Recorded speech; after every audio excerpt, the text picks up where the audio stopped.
Olá, seja bem-vindo, seja bem-vinda a mais um Espiritismo e Educação. É muito bom estar com você que nos acompanha e rogamos as bênçãos do nosso Mestre Jesus para que estejamos envolvidos em vibrações de paz e de amor. Lembrando que o nosso programa vai ao ar toda segunda-feira, ao vivo, às 8h30 aqui pela Web Rádio Estação da Luz. Já compartilhando a tela conosco, mas antes, olha aí, você está vendo na tela, né, como você pode participar do programa, né, enviando também aí enviando sua mensagem, fazendo uma pergunta, e também tem o SOS Prece que está aí aparecendo agora. E aí, estão aí os canais para que você possa participar do nosso programa. Mas compartilhando a tela conosco, está aí o nosso querido Ronaldo Gomes. Seja bem-vindo, Ronaldo. Obrigado, Marcos Tavares, que está aí nos bastidores nos ajudando. Muita paz a todos, que Jesus nos inspire mais uma vez e vamos ao processo da educação e às nossas leis com o Espiritismo. Muita paz. Muito bem. Nós estamos fazendo uma série de programas em que estamos abordando, à luz da doutrina espírita, a legislação brasileira da educação. Nós trouxemos para o programa a LDB, que é a Lei de Diretrizes e Bases da Educação Nacional. Já fizemos comentários em torno dos PCNs, que são os Parâmetros Curriculares Nacionais, e hoje nós vamos focar mais especificamente na BNCC, que é a Base Nacional Comum Curricular. Eu sei que você que está nos acompanhando pode não estar muito ligado a essa legislação, mas nós estamos destrinchando partes essenciais dela e que tem contatos com a tese da educação moral que é defendida pelo Espiritismo, e mostrando que, se praticássemos nas escolas efetivamente o que está na lei, o que está nas diretrizes, nós teríamos uma educação muito boa, de muito boa qualidade, com toda certeza.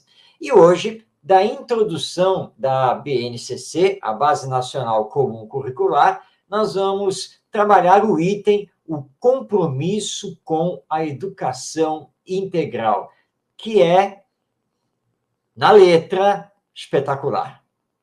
Realmente é um texto que tem tudo, não é, Ronaldo? Que nós, espíritas, podemos assinar tranquilamente, como gostaríamos que isso estivesse na prática, sendo desenvolvido das escolas. Então, vou passar a palavra a você, Ronaldo, para dar início. Perfeito. Eu gostaria de ir lá nas competências gerais, que é lá no item da introdução, que ele faz essa abordagem. Por que isso, Marcos? Porque Leon Denis também nos faz uma grande observação no livro Depois da Morte. Ele fala assim, ó, no capítulo 54.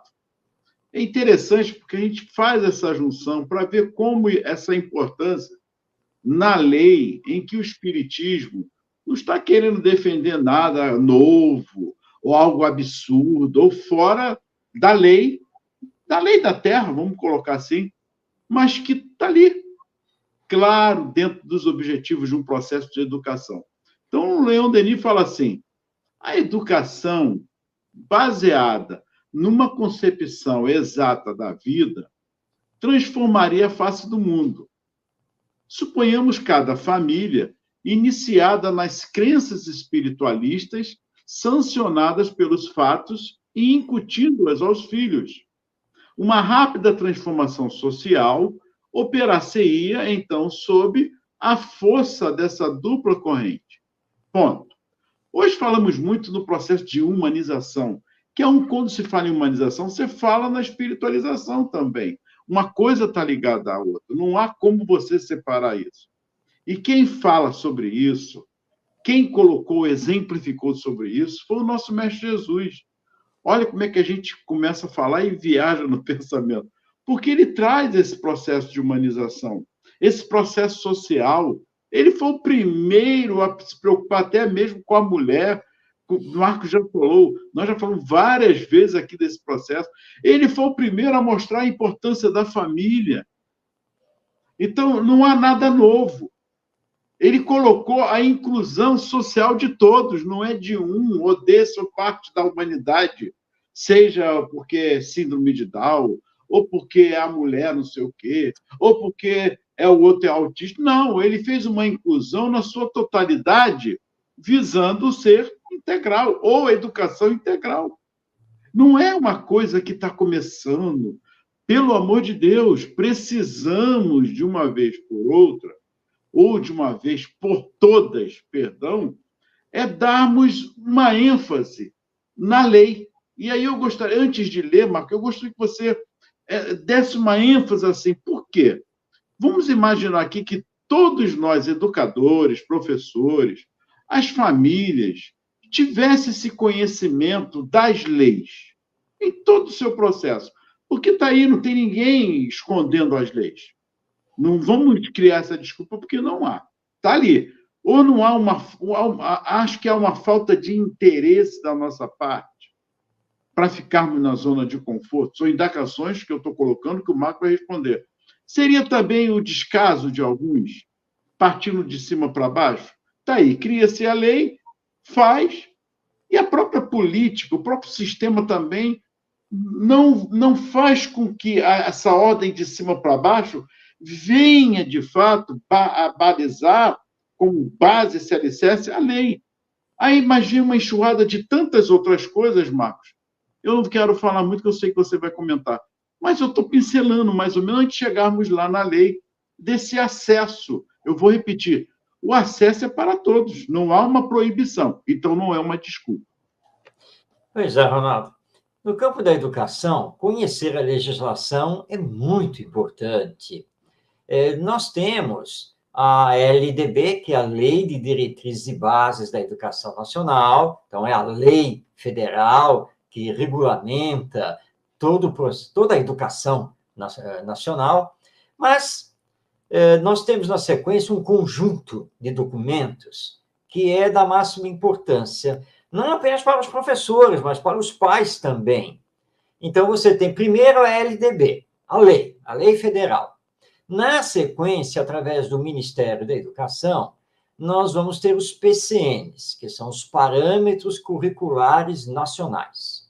Depois, nós tivemos a publicação dos DCNs, as Diretrizes Nacionais Curriculares.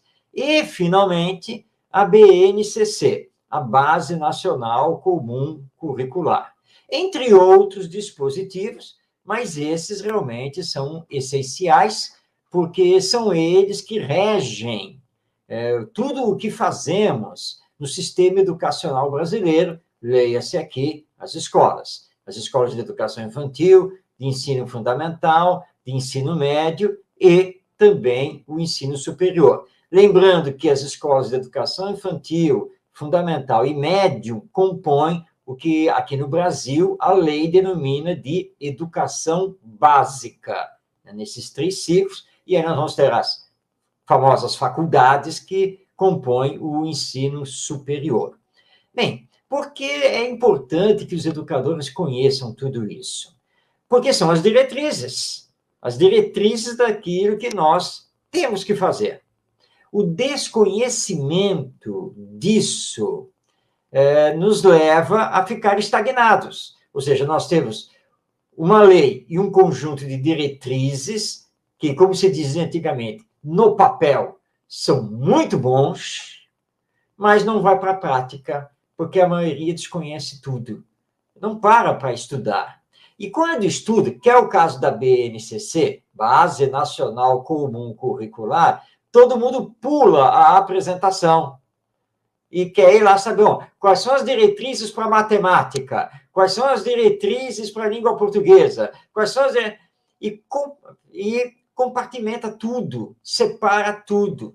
Mas essa parte, eu vou aqui dizer que é de menor importância.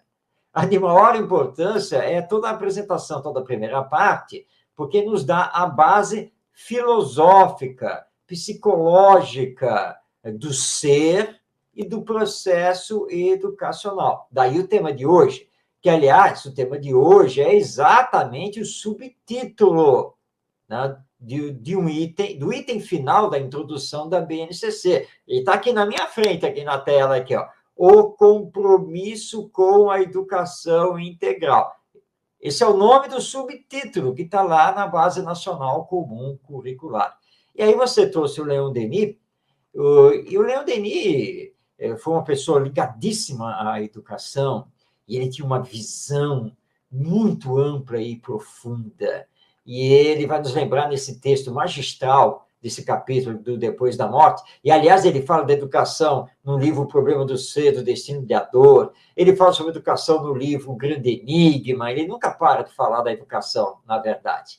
E ele vai nos lembrar que nós somos espíritos criados por Deus, somos imortais e somos integrais porque possuímos tudo em nós, todo o potencial divino, tanto no campo intelectual ou cognitivo, quanto no campo afetivo, emocional.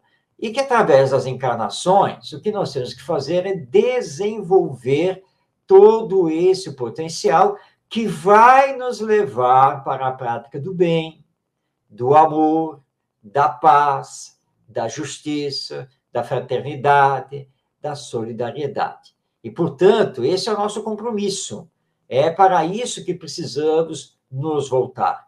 Mas, na medida em que nós não estudamos, em que deixamos de lado toda a legislação, e nós espíritas, muitas vezes também, as diretrizes que o espiritismo nos dá nessa área, nós entramos no que você colocou, Ronaldo, zona de conforto. E quando entramos na zona de conforto, nós passamos a repetir os processos. Então, o que a minha avó fez como educadora, a minha mãe fez como educadora, e eu agora faço como educador. Quer dizer, então, vem repetindo. Aliás, hoje mesmo, eu vi pelo Instagram uma imagem muito ilustrativa disso, com 4 fotos. Olha aí, 4 fotos, tá? A primeira foto mostrava uma sala de aula de uma escola do século XIX. A segunda foto mostrava uma sala de aula de uma escola do século XX. Uma terceira foto mostrava uma sala de aula do início do século XXI, onde nós estamos. E uma quarta foto mostrava uma sala de aula de uma escola tecnológica. Muito bem. 4 fotos de épocas completamente diferentes, mas todas tinham uma coisa em comum. O professor na frente e os alunos enfileirados em carteiras. As carteiras cada vez mais modernas, o ambiente da sala de aula lá fotografado cada vez mais moderno, mas o modelo é exatamente o mesmo. Um professor que ensina e alunos sentados enfileirados que tentam aprender. E essa zona de conforto é um perigo, né? E nós conhecemos muito bem isso, por isso que muitos educadores, muitos autores falam da falência da educação, que, na verdade, é a falência do sistema de ensino, por causa dessa zona de conforto. E aí, quando você mostra que tem a legislação que indica que pode e se deve fazer diferente, os educadores, pedagogos, professores ficam surpresos. Eu não sabia disso. Mas tem que estudar. É preciso conhecer, até mesmo para mudar o sistema. Mas na medida em que você não estuda, e aí vem outro componente, né, Ronaldo? Além dos próprios educadores formarem a zona de conforto, há também a questão política da falta de interesse de espalhar essa legislação e essas diretrizes. E aí essa bolha de zona de conforto, ela acaba ficando e nós não conseguimos ter essa educação integral. E aí fica o jogo de empurra também, Marcos, entre família e escola. Você poderia falar, nós já falamos várias vezes, vai parecer repetitivo, mas precisamos falar sobre isso. O jogo de empurra de família e escola, instituições de ensino, onde a criança e o jovem ficam no tiroteio, no ping-pong. A minha esposa mesmo, hoje você sabe, tivemos uma situação aqui em nossa cidade, basicamente aqui no nosso bairro, você sabe disso. Foram 2 horas de muito tiro, muitos desafios, e a escola sabe como é que fica. 10 alunos na sala, 12, porque pela situação que foi, muitos não puderam comparecer à escola. E uma fala dela, a gente deitada, ela falou assim, a gente tem que ter um olhar diferenciado para essas nossas crianças, porque realmente elas são ping-pong, porque não tem como, é o que elas estão vivenciando naquele exato momento ali, tanto quem está na comunidade ou fora dela, com o que está acontecendo. E aí, como fazer essa diferença? Esse olhar em que a criança, o jovem, o adolescente chega na escola com os problemas psicológicos, com certeza, do que está acontecendo, e tendo que sentar, como já dizia o Paulo Freire, numa educação bancária. Eu estou indo para onde? O que eu estou fazendo aqui? A professora, tá, eu vou para a escola e volto, faço minha necessidade, durmo, vou brincar, e não vou porque é tiro, é briga, enfim. E para quê? O que eu estou estudando? Quais são os comentários? O que eu estou fazendo aqui, professora? Ah, esse aí já não presta, já é rotulado. Mas fala assim, inclusão, mas ele é rotulado. Enfim, olha a situação que nós estamos vivenciando. E a criança, o jovem adolescente, perdido nesse tiroteio. Eu vou dizer até mais inocente, porque nós que somos os adultos, que estamos à frente, sabemos disso. Já tivemos a nossa idade, já fomos também criança. E sabemos do que uma criança passa naquele momento de buscar respostas. Ah, não vamos conversar sobre isso. Será? É melhor não conversar? É melhor fugir do assunto? Enfim, mas está aqui na competência, está aqui na educação integral que fala sobre isso. Eu estou pincelando, mas gostaria que você também falasse sobre esse aspecto. O assunto é vasto, né, Ronaldo? O assunto é muito vasto.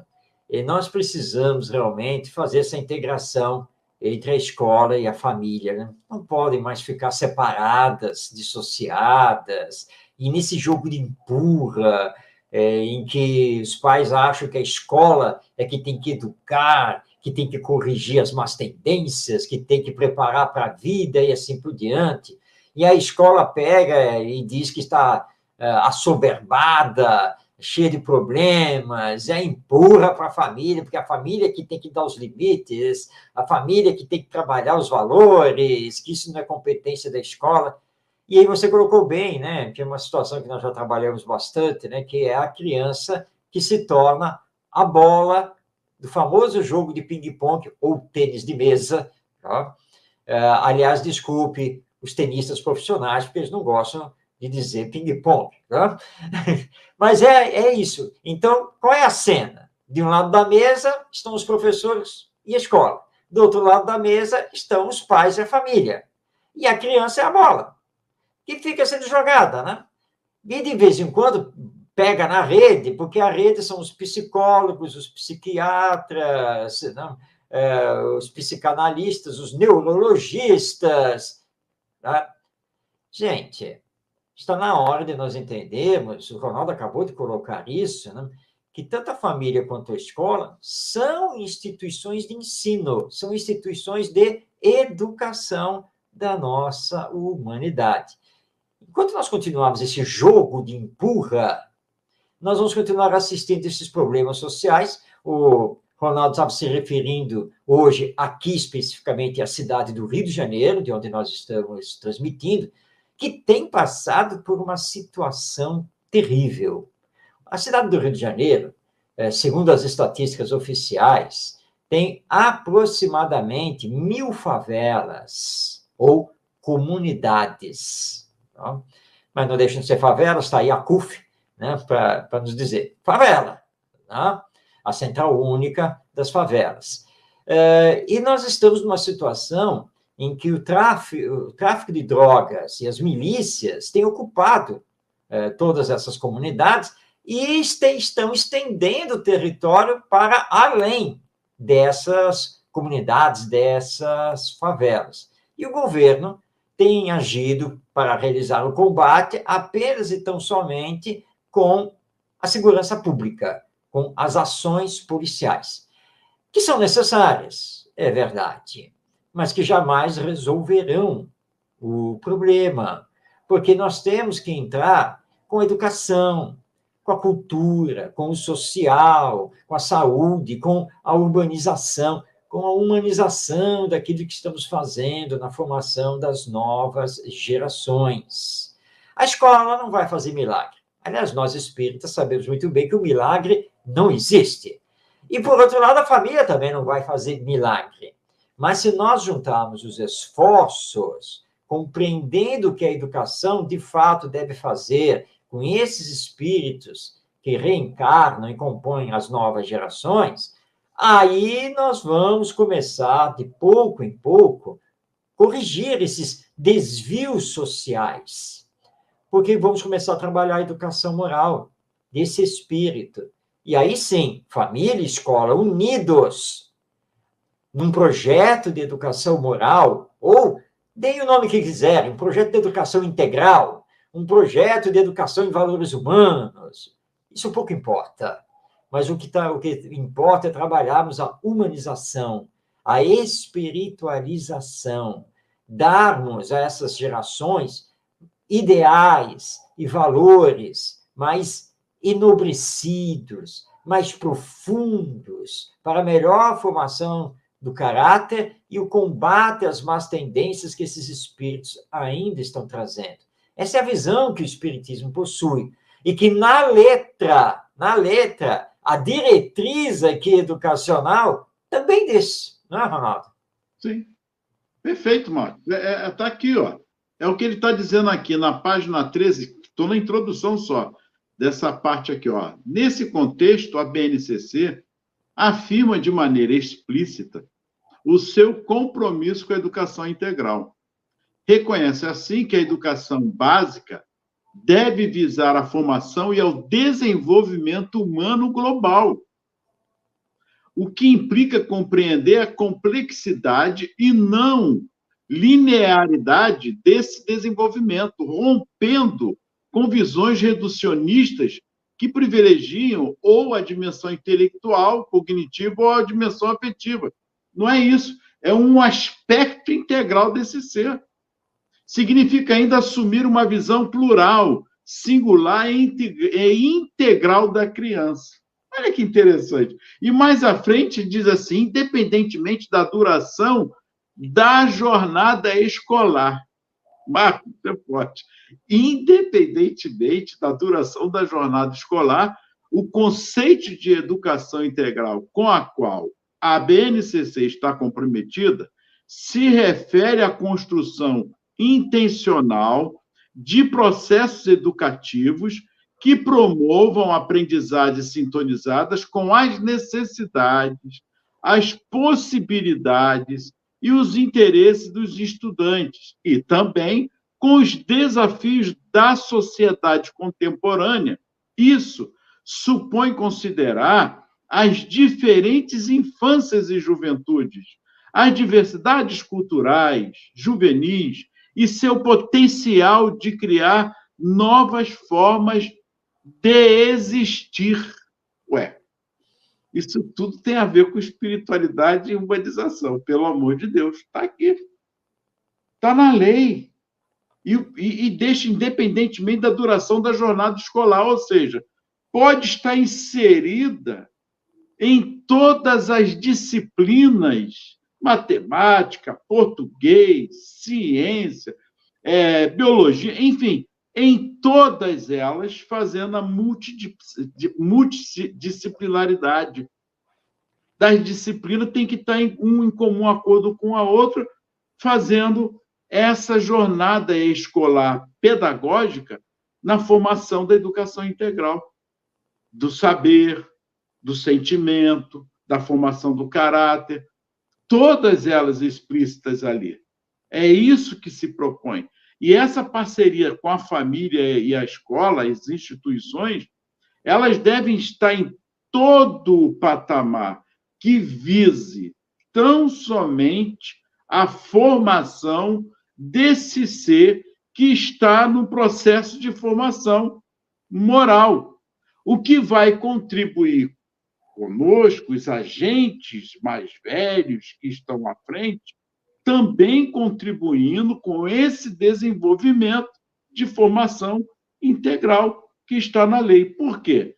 Eu vou também acabando me envolvendo com aquela situação. Já há até escolas em empresas, Marcos, você sabe disso, que já tem o pedagogo presente ajudando naquela formação, na instrução daquela pessoa, que vai contribuir com a sua autoestima. Ele não sabe ler, mal sabe escrever, isso ajuda também no seu processo de autoestima. Então, olha só, já coloquei um outro membro aí, uma outra instituição, que são as empresas trabalhando junto, família e escola. Será que isso é difícil, Marco? É impossível isso? Impossível não, claro que não. Você citou aí uma coisa bem interessante ao falar das empresas. E eu estava aqui lembrando. Quando o psicólogo americano, o Daniel Goleman, lançou o seu livro Inteligência Emocional, quem pegar o livro para fazer a leitura vai ver que ele dedicou o livro totalmente ao campo da educação, tá? Quando foi lançado. A mesma coisa aconteceu quando, pouco depois, o Howard Gardner lançou as inteligências múltiplas. Primeiramente, foi aquele furor no meio educacional. E os dois estavam focados na questão da educação. Mas sabe quem aplicou, de fato? As empresas. Não foram as escolas. Tanto que o Goleman e também o Gardner passaram depois, na sequência, a serem muito convidados para realizar palestras e workshops em empresas. O Daniel Goleman, que hoje já está aí com a idade mais avançada, o Goleman, inclusive, ele desistiu do meio educacional, porque o meio educacional não aplicou. Foi aquele furor inicial, mas passou, tá? Essa coisa da novidade, os nossos pedagogos deixaram para lá. Deixaram para lá a teoria das inteligências múltiplas, da inteligência emocional e assim por diante. É o que acontece, você acabou de ler aqui um trecho da introdução da BNCC, a Base Nacional Comum Curricular. A maioria não lê, Ronaldo. Vai direto lá para as diretrizes da matemática, da história, da geografia, da química, da biologia, do português. Já corre para lá. Mas vai continuar lá na escola dando aula do mesmo jeito. É isso. É isso. É a mesma coisa, Ronaldo, com a doutrina espírita. O livro dos Espíritos, de Allan Kardec, tem toda uma introdução. Muita gente pula. Já vai lá direto, a partir da pergunta número 1. Né? E quando Kardec faz um comentário mais extenso, pula também, porque quer ler só as perguntas de Kardec e as respostas dos Espíritos. Mas não pode fazer isso. A introdução do livro dos Espíritos é fundamental para entender o Espiritismo e o próprio livro dos Espíritos. Então, a introdução, que você leu apenas um pequeno trecho aqui da BNCC, é fundamental para compreender esta diretriz pedagógica, para se trabalhar, de fato, essa educação integral.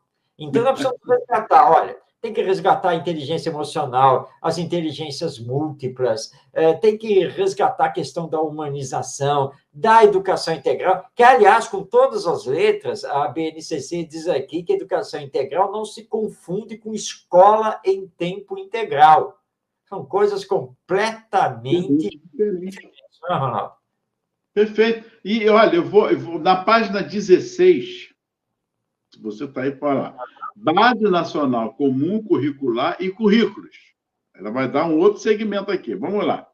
No início, página 16, diz assim, só vou ler esse pedaço, hein? Só esse parágrafo.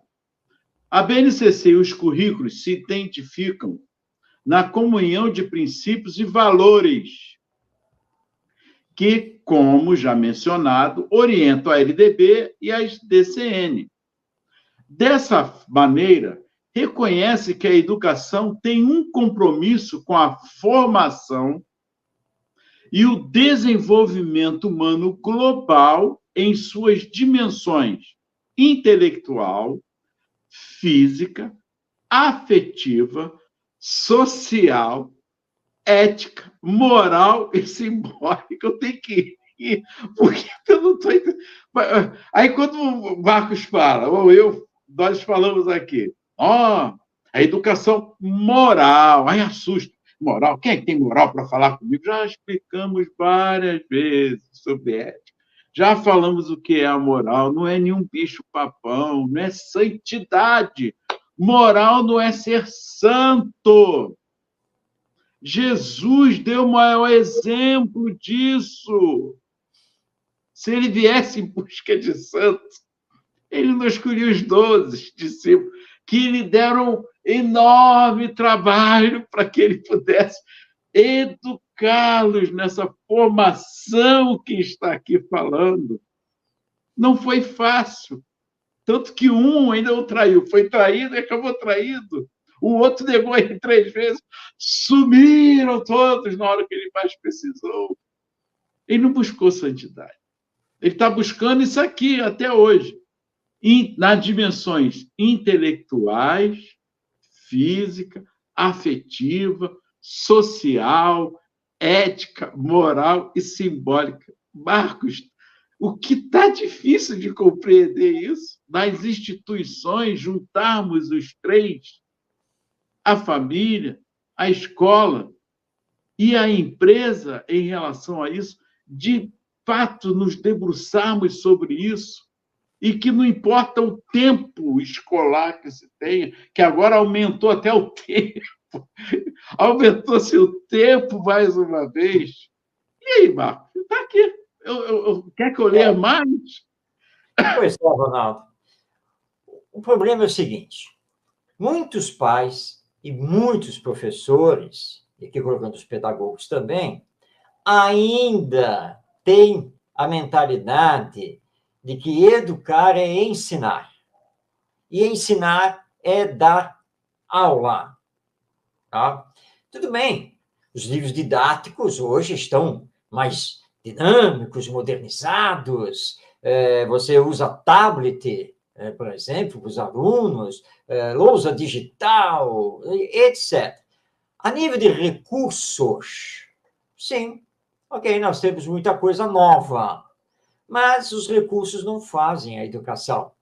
O que faz a educação é a sua filosofia, que vai reger, então, a metodologia e a didática.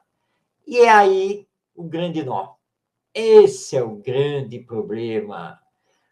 Primeiro, que muitos pais acham que uma escola diferente, né, dessa, que tem salas de aula, com professor que ensina, uma escola diferente dessa não pode dar certo.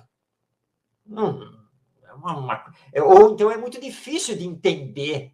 Eu já ouvi isso de muitos pais. Eu não consigo entender como é que pode funcionar desse jeito que você está propondo aí, que seria a maneira diferente de fazer. Porque eu, quando estudei, aí vem o problema do passado que pesa sobre o presente.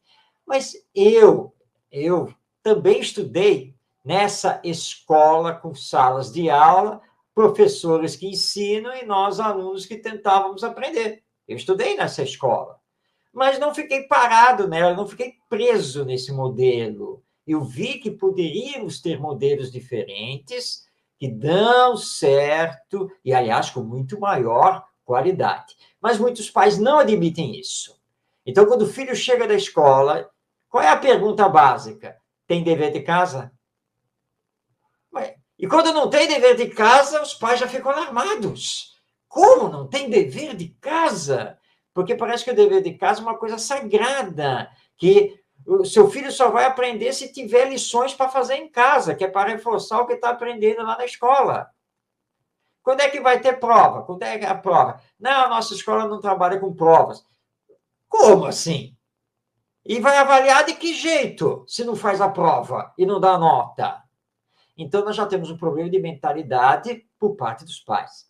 Esse problema de mentalidade também está com os professores. Você chega para o professor, para a professora, e diz assim, olha só, eu gostaria que você, ao invés de dar aula, ficar ensinando os conteúdos, eu gostaria que você deixasse que os seus alunos trabalhassem em grupo para fazer pesquisa, debate, perguntas, e você orientasse o aprendizado deles.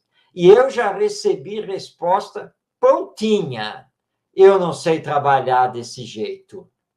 Eu só sei dar aula. Se eu não posso dar aula, então é melhor me tirar da sala de aula. Então, o problema, Ronaldo, é de mentalidade, dessa visão muito restrita sobre o que é educação e o ensino.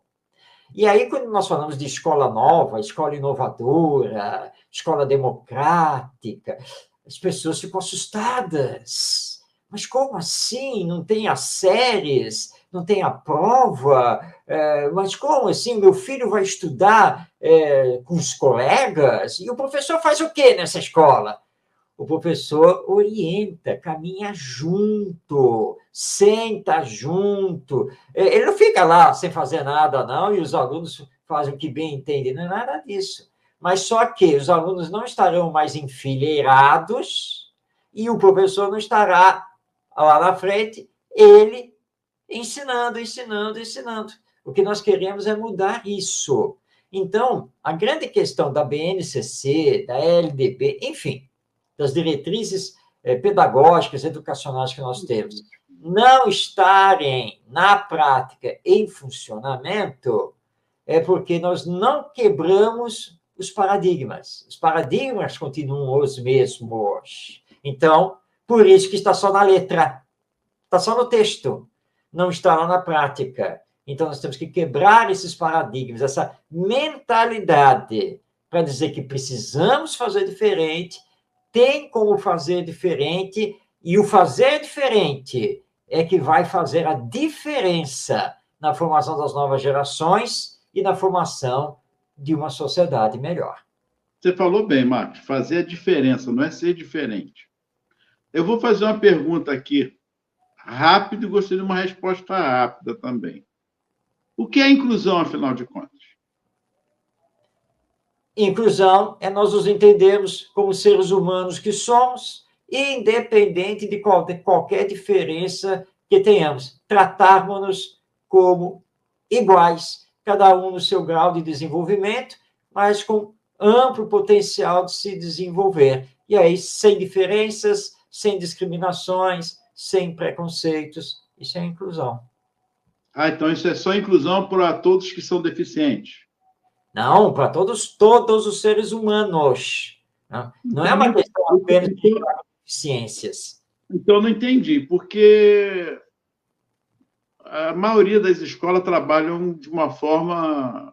Não, até tem a inclusão, mas, assim, tem os autistas, os síndrome de Down, os TDAHs, enfim, todos eles estão ali incluídos e tal.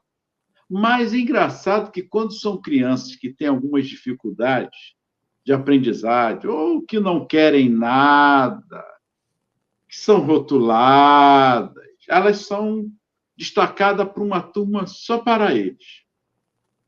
Mas aí eu fico, minha cabeça fica assim, mas isso não está, de uma maneira ou de outra, excluindo? Ou eu não sei. Me ajuda, eu quero uma ajuda, por favor. Claro. Já começou a excluir quando fez o rótulo.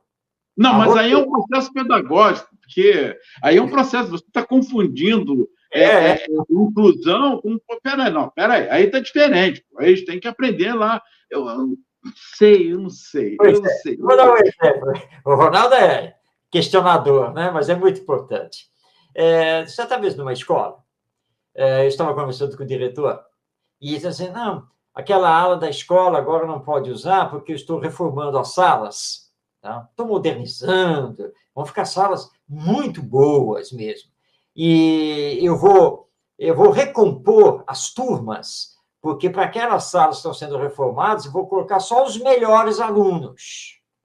Aí eu olhei para ele, essa é a intenção? Então, naquela ala, naquelas salas de aula que estarão modernizadas, reformadas, com tudo do bom e do melhor, você vai colocar para lá os bons alunos, né? Tá. Isso é discriminação. Não, não, que discriminação? Não, porque nós temos que trabalhar melhor os bons, né? Aqueles são melhores. Né? Não, é discriminação. Porque, olha só, esses serão separados dos outros. Esses vão ganhar salas, maravilhosas. E os outros vão continuar aí, nas salas comuns, vamos chamar assim. É isso? Mas, olha só, os alunos, todos eles, independente de quem eles são, independente das notas que tiram, e assim por diante, são iguais. Todos são seres humanos. Então, se você vai fazer isso, você está, sim, discriminando. Não é? Não, mas acontece que isso vai ser um incentivo para os outros, que eu vou falar para eles, se vocês querem essas salas boas, não sei o que e tal, vocês têm que se esforçar para tirar boas notas para merecer ir para essas turmas. Não, mas isso não é pedagógico, tá? Isso é barganha, né? E uma barganha, sinceramente, desonesta, não é mesmo? Não é assim que... Ou seja, a escola tem que ser igual para todos, e todos têm que usufruir de tudo que a escola oferece para eles, independente de ter notas altas, notas baixas, de ter dificuldades de aprendizagem, ou, como você lembrou, Ronaldo, não querer saber de nada com aprendizagem. Independe de tudo, porque tem que incluir.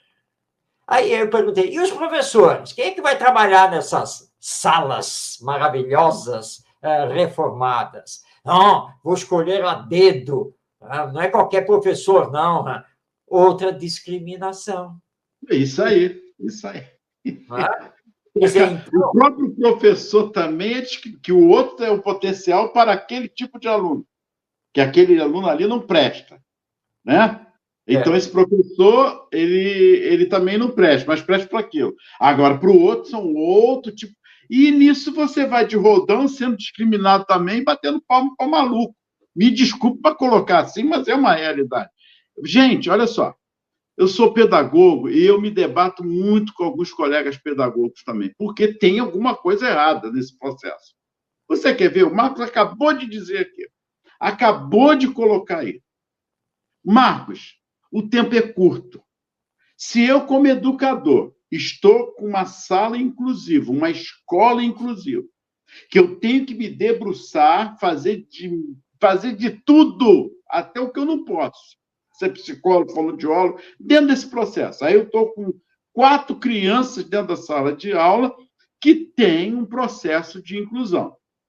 As suas chamadas deficiências, porque os deficientes só são eles, nós não temos deficiência, né? Pensando dessa maneira. Mas vamos lá.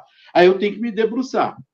Vai ter alguém ali para ajudá-lo também naquele processo, enquanto eu estou com 30 alunos ali. 34 alunos na sala de aula é a média, 35, 37.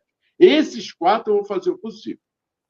Mais 10 ali que estão como insuficiente, eu vou ter que também me debruçar. Mas os demais são bons. Aí eu vou ter que trabalhar. Olha como é que funciona a matemática aqui.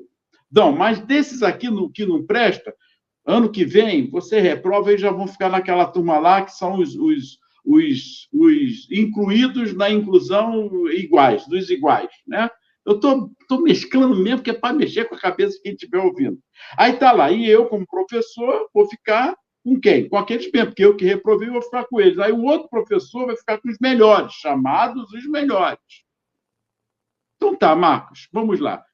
E cadê a autonomia dessas crianças? Cadê a autoestima dessas crianças que eu estou desenvolvendo nelas?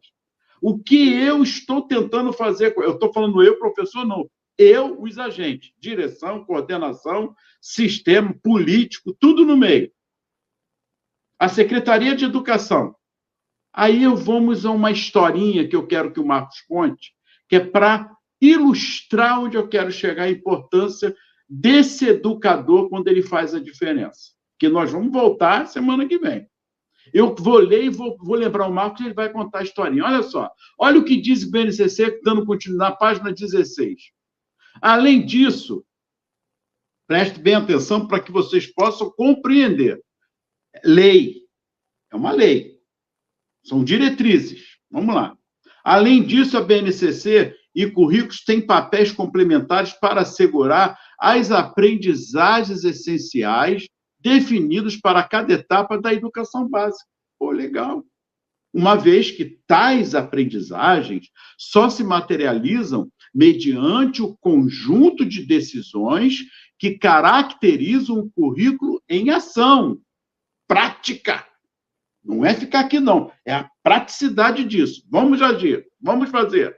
São essas decisões que vão adequar as proposições da BNCC, ou seja, a realidade local, porque cada local tem a sua especificidade e que precisa se adequar com o que a lei, com o que o BNCC e os currículos estão nos oferecendo. Olha só que interessante.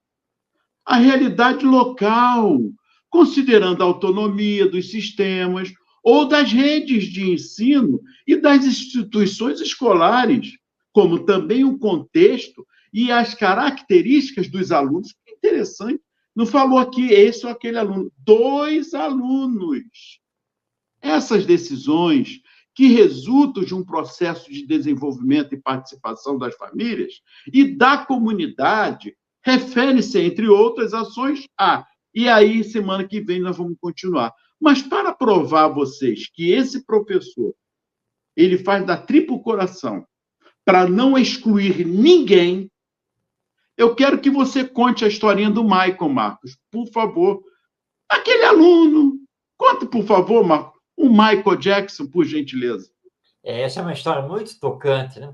Que foi contada por uma professora do estado de Minas Gerais, jovem, formada, ela prestou concurso público para o magistério estadual, passou e foi trabalhar numa escola de uma cidade do interior de Minas. Nessa escola, recepcionada pela diretora e a coordenadora pedagógica, como ela era novinha, ela falou, você vai ficar... Nós temos aqui uma turma, que é uma turma de repetentes e coisa e tal, você vai ficar com essa turma. Então, jogaram ela no meio da fogueira. Dentro dessa turma tinha o garotinho que era o Michael Jackson, era o nome dele. E o Michael Jackson não queria saber de nada. E ela se esforçava e tal, mas o Michael Jackson ficava no canto dele, não era participativo, não falava, não brincava. E ela começou a estudar, né, para tentar entender, né, e o que ela precisava fazer.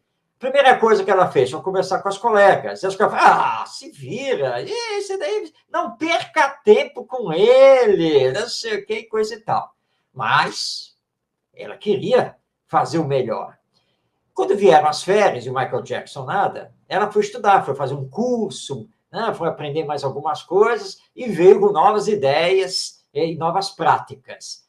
O segundo ano correu e o Michael Jackson, nada. E a nossa professora continuou a estudar e foi procurar novas coisas e se informou e veio o terceiro ano. O ano passou e o Michael Jackson, nada. E aí ela se desesperou, entrou em depressão, começou a considerar que ela era uma péssima professora, bom, pediu transferência, foi embora, nunca mais ela viu o Michael Jackson, e ela, depois, na sequência, ao casar, abandonou o magistério e foi residir em Belo Horizonte, a capital mineira. Um dia ela estava vindo do supermercado e um rapaz parou na frente dela e disse, professora! Ela parou, olhou, não reconheceu, né? Quem será, né? A senhora não está me reconhecendo, professora? Olha, desculpe, mas não sei quem você é. A senhora não é a professora fulana de tal, a senhora não trabalhou na escola tal, lá na cidade tal, nos anos assim, assim. É. Aí ela pensou, caramba, ele pegou a minha ficha na internet. Epa, vai querer me dar um golpe aqui. Tudo isso é certo. E a senhora não está... Eu fui seu aluno. Você foi meu aluno? Olha, desculpe, mas eu não sei dizer quem você é. Ô, professor, sou eu, o Michael Jackson. Aí ela lembrou, né? Lembrou daquele garotinho, olhou para o rapaz e falou, impossível. O Michael Jackson que eu conheci não pode ser você. Mas sou eu, professora, sou eu mesmo. Graças a Deus que eu encontrei a senhora para agradecer tudo que a senhora fez por mim. Mas, meu filho, o que eu fiz por você? Aliás, você está falante, comunicativo, como é que pode ser uma coisa dessas? Não, eu sou formado em comunicação, eu sou jornalista. Como é que é? Calma, professora, eu vou explicar. Vou explicar. A senhora sempre falava para mim, vem, Michael, tenta, Michael, você pode, Michael. Michael, eu vou ajudar você. Mas eu era daquele jeito, né, professor? Até que a senhora foi embora. Aí a nova professora chegou, quando viu como eu era, sabe o que ela fez? Ela traçou com o giz um círculo no meio da sala, porque ela ia trabalhar com todo mundo naquele círculo. Mas ela pegou uma cadeirinha, levou lá para o canto da sala e disse, Michael, esse canto é seu. E eu comecei a olhar aquilo, né? Que ela trabalhava com as outras crianças, meus coleguinhas, ali. E eu ficava sempre no canto. Um dia, 2 dias, a primeira semana, né? Aí um dia eu disse, não, porque a outra tia falava que eu podia, que não sei o quê. Peguei a minha cadeirinha, levei lá para o círculo. Tá? E a partir dali eu me transformei, fiquei outro. Muito obrigado, professora. E abraçou a professora e foi embora. Ela chegou em casa aos prantos e escreveu a história que foi publicada por uma revista sobre educação. E o final é maravilhoso, porque quando ela encerra essa história, ela diz assim, se nós, professoras, fizéssemos menos queixas e amássemos mais o trabalho que fazemos, teríamos muito mais histórias bonitas para contar. É uma história fantástica para encerrarmos aqui o programa de hoje, não é, Ronaldo? Perfeito, é justamente para ilustrarmos com uma realidade de que, se falamos em inclusão, todos nós somos inclusos e devemos pensar também assim. Eu também sou diferente. Não existe essa. Os dedos das mãos estão aqui. Ó. Eles são diferentes. E fazem a diferença quando precisa segurar alguma coisa. Assim é a humanidade. Assim foi o que o Mestre Jesus, com seu exemplo, pegou 12 homens, diferentemente uns dos outros, mas fez deles homens de bens, dentro dessa proposta que as leis nossas humanas, da educação, BNCC, LDB, a nossa própria Constituição, que nós vamos chegar lá, nos chama a atenção para isso. Então, é o que ela acabou de dizer. Vamos amar mais a nós e os nossos educandos? Muita paz. Que Jesus nos abençoe. Semana que vem promete. Muita paz.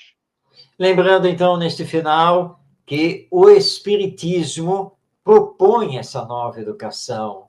É um novo caminho transformador e que se liga com essa visão educacional, pedagógica da educação integral que nós estamos trabalhando aqui. Mas nós vamos continuar esse tema na semana que vem. Você já está aí convidado, segunda-feira, 20h30, na Web Rádio Estação da Luz. Muito obrigado pela sua companhia. Que Jesus nos abençoe, nos ilumine, possamos ter uma semana de paz e boas realizações.